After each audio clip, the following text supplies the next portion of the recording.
Hello guys. आदर्श शिक्षण समिति बाड़मेर द्वारा संचालित ई पाठशाला में आप सभी भैया बहनों का हार्दिक स्वागत एवं अभिनंदन। Class 5th subject English first, lesson number 7 part 2 who will play with me. हमने इसमें रोहित के बारे में पढ़ा था, जो विद्यालय जाता नहीं था, विद्यालय जाने से जी चुराता था और वह अकेला मैदान में घूमने के लिए जाता, खेलने के लिए जाता और वहाँ उसको कोई खेलने के लिए साथ में तैयार नहीं होता था। तो उसके आगे हम पढ़ेंगे कि जैसे लिखा है कि he happens to see a parrot. जब वह एक तोते को देखा, फिर बाद में उसने एक कौवे को देखा, एंड स्पारो और एक चिड़िया को देखा, एंड हॉर्स एक घोड़े को भी देखा। ही asks them the same questions, उसने उनको भी वही प्रश्न पूछा जो पहले कुत्ते और मोर से पूछा गया था। पूछा कि will you play with me, क्या आप मेरे साथ खेलोगे? तो उन्होंने जवाब दिया वी आर बिजी, हम व्यस्त हैं। We have many things to do, हमारे पास कई काम हैं करने के लिए। We can not play with you, हम आपके साथ नहीं खेल सकते। दे रिप्लाई, उन्होंने जवाब दिया। This has a great impact on Rohit, इसका रोहित पर गहरा प्रभाव पड़ा। ही सेज टू हिमसेल्फ, उसने अपने आप से कहा। All of them are busy, सारे व्यस्त है, सभी अपने आप में व्यस्त है। दे आर डूइंग समथिंग, वे कुछ न कुछ कर रहे हैं। इट इज़ ओनली हु, यह तो केवल मैं हूँ।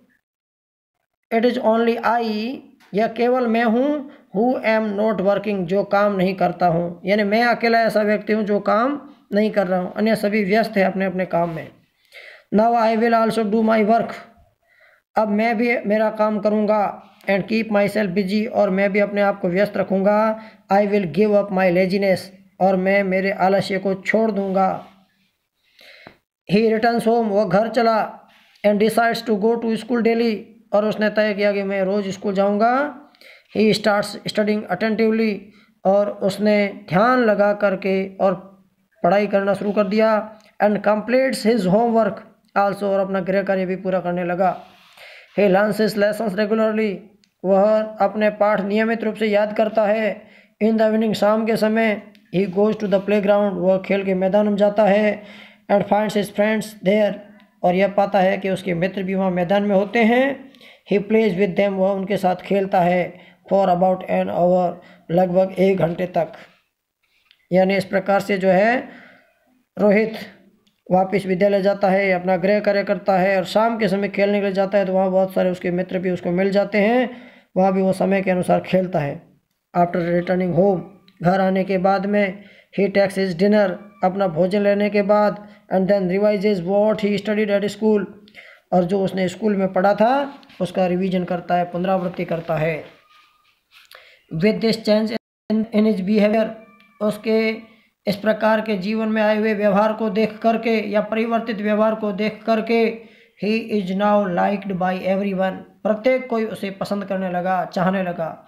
हिज टीचर्स प्रेज हिम, उसके अध्यापकों ने भी उसकी प्रशंसा की। फॉर हिज पंक्चुअलिटी, उसके समय पालन के बारे में। And his parents feel proud of him, और उसके माता पिता को भी गर्व महसूस हुआ।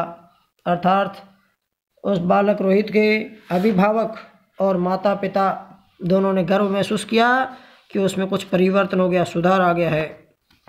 अब हम ग्लोसरी वर्ड्स के बारे में जानेंगे। ग्लोसरी वर्ड से पहले ट्रू फॉल्स वाले जो प्रश्न है वो कर लो पहले। एक्टिविटी 1 का पहला पूछा है कि we should give up laziness, तो इसमें ट्रू लिखना है। The peacock is free to play with the boy, F आएगा। Rohit plays with his friends in the morning, F आएगा।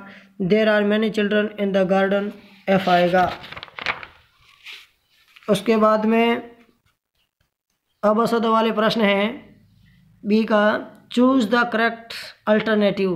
अ पंक्चुअल बॉय, यानी एक जो समय पाबंद बच्चा होता है, लड़का होता है, वो क्या करता है?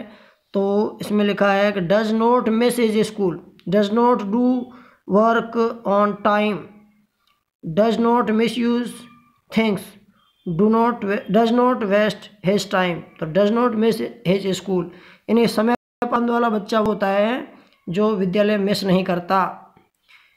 Who is not willing to work, उसके साथ काम कर, किसके साथ कोई काम करने के लिए तैयार नहीं हुआ? रोहित के साथ, तो डी आएगा। और तीसरे में laziness is Khalistan for us, यानी आलस्य हमारे लिए बहुत ही बैड होता है, तो उसमें बैड लिखना है।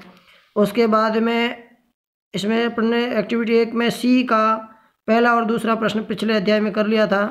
आज के हमको तीसरा प्रश्न करना है। इन the end of the story, इस कहानी के अंत में Rohit parents were happy, Rohit के अभिभावक खुश हुए, विद हिम, उसके साथ। पूछा है क्यों, वाई यानी क्यों। तो in the end of the story Rohit parents were happy with him because he started going to school daily, क्योंकि उसने स्कूल जाना प्रारंभ कर दिया था।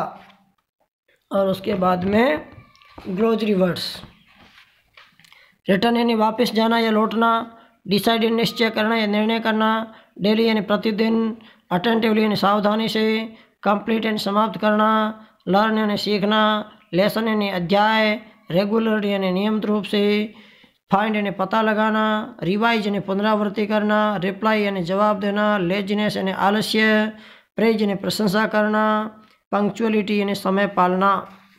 Thank you.